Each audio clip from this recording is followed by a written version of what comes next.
खुलुमबाय बे समाव बड'लेण्ड इंखं टेलिभिजननि स्टुडिअ'आव मिथिखा नार्जारि दिनैनि गाहाय रादाबफोराव दङ। मसलपुर ब्लक इउपिपिएल दोलोनि जयनिं हाबाफारि।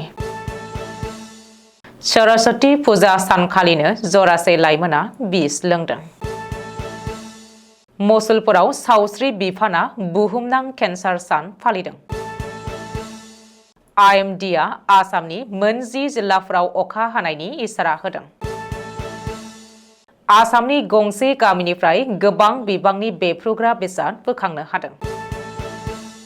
रुंसारि बगिराम बराखौ मान होनानै रायजोआरि अडिटोरियाम लुफुंनाय जागोन। एसटिएफआ क'क्राझाराव सासे एबिटिनि केडारखौ खादों। टंला कलेजनि सनाथि मायथाइ फोरबोनि 4थि सानाव साहित्य अकादेमि बान्था मोनगिरि नन्देस्वर दैमारि। दानिया फैदोनि आबुं रादाबाव।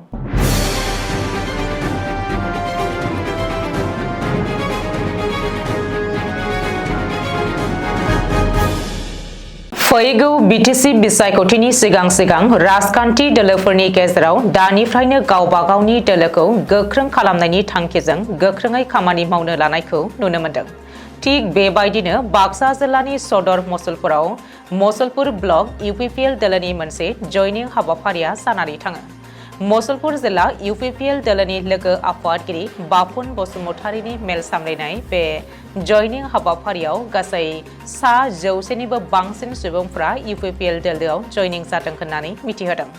बे जयनिं हाबाफारियाव 24 नं मसलपुर बियाबनि एमसिएलए एबा मावफुं सोद्रोमा राकेश ब्रह्म, मसलपुर जिल्ला इउपिपिएल दोलोनि नेहाथारि दयाल चन्द्र सरनिया, अजय दासजों लोगोसेनो इउपिपिएल दोलोनि गोबां दैदेनगिरि सोद्रोमाफ्रा बे हाबाफारियाव बाहागो लादोंमोन। नलबारि जिल्लायाव सरस्वती फुजा सानखालिनो मोनसे दुखुनांथाव जाथाय जानाय जाथाया सोराङाव फैदों। मिथिनो हानाय बायदिब्ला फुजा होनो थांनाय जरासे लाइमोनफोरा फुजानि रंजाफुनाय समावनो खाबु लानानै बिस लोंदों। बे जाथायनि उनाव सानैबो लाइमोनखौ गुवाहाटीनि मोनसे देहा फाहामसालियाव फाहामथायनि थाखाय थिसननाय जादोंमोनब्लाबो लाइमोन हिन्जावसाया दुखुनांथावै जिउ गोमायो आरो हौवासाया दासान्दि गावनि जिउजों जुजिगासिनो दङ होननानै सुलुङाव फोरमायदों। बबेखानि बे जाथायनि सायाव हिन्जावसानि नखरनि सोद्रोमाफ्रा हौवासाखौ सोलो खालामनानै बुथारनायनि गोख्रों दाबि दिखांदों। मानोना बे जाथायनि सिगाङावबो हौवासाया गावनि गोसो थोनाय हिन्जावसाखौ बिस जाहोनो नारसिननायबो जादोंमोन होननानै हिन्जावसानि नखरा फोरमायबावदों। दासान्दि नलबारि पुलिसआ बे जाथायनि सायाव नायबिजिरनो गोख्रों राहा लानाय जायो। दुलाराय बुहुमावनो 4 फेब्रुआरि खालारखौ मुलुगनां केन्सार सान महरै फालिनाय जायो। बे सानजों लोब्बा लानानै बाक्सा जिल्ला सावस्रि बिफाना आसाम केन्सार केयार फाउन्डेसननि बानजायनायाव मसलपुराव केन्सार बेरामनि हेंथायै मोनसे सांग्रांथि हानजा सुरनाय हाबाफारि लादों। बे सांग्रांथि हानजा सुरनाय हाबाफारिखौ फ्लेग अफ खालामनानै बेखेवनानै होयो मसलपुर सावस्रि बिफाननि जथाय दिथागिरि डक्टर मनज कुमार दासआ। बे बेखेवनाय हाबाफारियाव डक्टर मनज कुमार दासआ बाहागो लानानै खौरां बिजोंनि सिगाङाव फोरमायथिनानै हानजा सुरनायनि गुबै थांखियानो रायजो राजाफोरनि गेजेराव केन्सार बेरामनि सायाव सांग्रांथि होनाय आरो केन्सार बेरामखौ सिगांग्रो होबथानाय आरो फाहामथाय होनाय होननानै बुंथियो। लोगोसेनो केन्सार बेरामखौ सिगांग्रो फाहामथाय होनो हायोब्ला आथिखालाव फाहामनो हानाया 100% होननानैबो मिथिहोयो। बुहुमनाङैनो बोसोराव केन्सार बेरामजों 10 मिलियन सुबुंफोरा अबथिरायै जिउ खोमानांगौ जायो होननानै मिथिनो होयो। बे हानजा सुरनाय हाबाफारियाव बाहागो लायो फारियै मसलपुर गेजेर जौसिन फरायसालिनि फरायसुला फरायसुलिफोर, मसलपुर ब्लक ASRALM गावसुंथा हानजानि सोद्रोमाफोर, मसलपुर ब्लक आसानि मावथिफोर आरो बाक्सा जिल्ला सावस्रि बिफाननि गोबां मावथिफारियाफोरा बे हाबाफारियाव बाहागो लादोंमोन। भारतारि बोथोर बिगियान बिफाना गोजां बोथोरनि समावबो आसामाव अखा हागोननि इसारा होदों।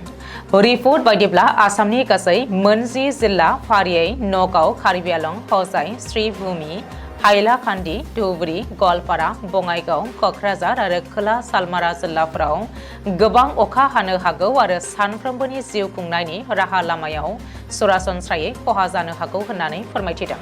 IMDनि रिपर्ट बायदिब्ला अखाया मोनजि जिल्लाफोराव दिनैनिफ्रायनो हानो हागौ होननानै इसारा होदों, जायजों बोथोरनि दुंथाया खमायलांबावगोन लोगोसेनो अखा हानायजों दलहा जायगाफोराव बाना जानो हागौ होननानैबो मिथिहोदों। खोला सालमारा मानकासार जिल्लानि हासदिङिमारि गामियाव पुलिसा गोख्रों सिग्रोमनायनि गेजेरजों गोबां बेफ्रुग्रा बेसादफोरखौ बोखांनो हादों। मिथिनो हानाय बायदिब्ला जिल्लानि ASP प्रदीप दासआ कालापानी पुलिस आउटपस्टजों जथायै मुस्ताफा राहमाननि फंबाय आकबर आलीनि न'आव गोख्रों सिग्रोमनाय जादोंमोन। बे सिग्रोमनायनि गेजेरजों रेजाउल करीमनि न'आव गोबाव समनिफ्रायनो दोनखोमानाय 160 एमोनियाम नाइट्रेटनि बेफ्रुग्रा थुख्रा 285 CGET आल्फा अर्डिनेटर डेटोनेटर 50टा इलेक्ट्रिक डेटोनेटर नीला गाबनि बेफ्रुग्रा थारनि मोनसे बान्डलजों लोगोसेनो गोबां बेसादफोरखौ बोखांनो हादोंमोन। मख'नो गोनांदि बे जाथायजों सोमोन्दो गोनां इजाजुल मिया आरो आक्रा मुज्जामन मुंनि सानै दायनिगिरिखौ पुलिसा जोबथेसालियाव दैथायहरनाय जाबाय। बेनि अनगायैबो एसटिएफआ दासान्दि बे जाथायनि सायाव गोख्रोङै नायबिजिरनो राहा लाबावनाय जायो। आसाम प्रदेश कांग्रेस कमिटिनि आफादगिरि भुपेन बरानि बिफा रुंसारि बगिराम बरानि गोसोखांथियाव मोनसे रायजोआरि अडिटोरियाम लुनाय जागोन। अडिटोरियामनि अन्थाइ खाम्फाखौ 8 फेब्रुआरियाव गायसननाय जागोन आरो बे हाबाफारियाव गोबां बेरेखा हान्जानि दैदेनगिरिफोरा बाहागो लागोन होननानै मिथिनो हादों। मख'नो गोनांदि बे मावथांखिया संसदनि सोद्रोमाफोरनिफ्राय राङारि हेफाजाबनिफ्राय लुफुंजागोन। मिथिनो हानाय बायदिब्ला अजित कुमार भुयाया गावनि MP फान्डनिफ्राय 10 लाख रां दान होगोन। गुबुन फारसेथिं रकिबुल हुसैनाबो गावनि MP फान्डनिफ्राय 10 लाख रां दान होगोन बाथ्राखौ सुलुङाव फोरमायदों। मख'नो गोनांदि रुंसारि बगिराम बराया सिमालुगुरि MP फरायसालिनि गायसनगिरि गाहाय फोरोंगिरिमोन आरो सोलोंथायाव बिथाङा गोबां बिहोमा होनायनि थाखाय बयजोंबो मान होजादोंमोन। हादर नाङै फान्डामेन्टेलिस्ट नेटवर्क आरो ग्लबेल टेररिस्ट अर्गानाइजेशनखौ फोजोबस्रांनायनि नोजोर होनायनि गेजेरजों मोनसे गिदिर जाफुंसारनाया सोराङाव फैदों। मिथिनो हानाय बायदिब्ला स्पेशल टास्क फर्सआ क'क्राझार पुलिसनि हेफाजाबै अपारेशन प्रगतनि गेजेरजों समबारखालि क'क्राझार जिल्लायाव ABT एबा आनसारुल्लाह बांला टीमनि सासे गोख्रों केडारखौ खानो हानाय बाथ्राखौ पुलिसआ फोरमायथिदों। हमजानाय दायनिगिरिखौ ABT आरो जामात उल मुजाहिद्दिन दोलोनि गोख्रों केडार नासिम उद्दिन SK होननानै सिनायथिनाय जादों। रिपर्ट बायदिब्ला बावैसो सिगाङाव STFजों खाजानाय दायनिगिरि नुर इस्लामजों दायनिगिरिया खाथि सोमोन्दो दङमोन। बबेखानि नासिमुद्दिना 2024 मायथाइनि 17 डिसेम्बर सानखालि पुलिसनि आखाइनिफ्राय खुनुरुखुमै बारग'नो हादोंमोन होननानै सुलुङाव फोरमायबावदों। दासान्दि पुलिसआ हमजानाय दायनिगिरिखौ 7 साननि थाखाय सोंलु खालामनो कास्टडियाव लानानै थांनाय जाबाय होननानै मिथिहोदों। 1 फेब्रुआरिनिफ्राय 6 फेब्रुआरिसिम खुंफुंजानाय टंला जौमा फरायसालिनि सनाथि मायथाइ फोरबोआ दिनै 4थि सानाव आगान।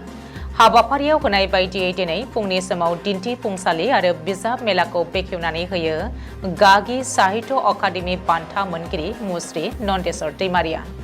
बेनि उननि हाबाफारि बायदियै जौमा फरायसालिनिफ्राय थुनलाइयारि बान्था मोनगिरिफोरनि सावरायनाय आरो जौमा फरायसालिनि बारग' मावथिफोर आरो फरायसाफोरनि सावरायनाय एबा लोगो हमज्लायनाय हाबाफारि जायो। दिनैनि रादाबा एसेनोसै। गोजोन्थों।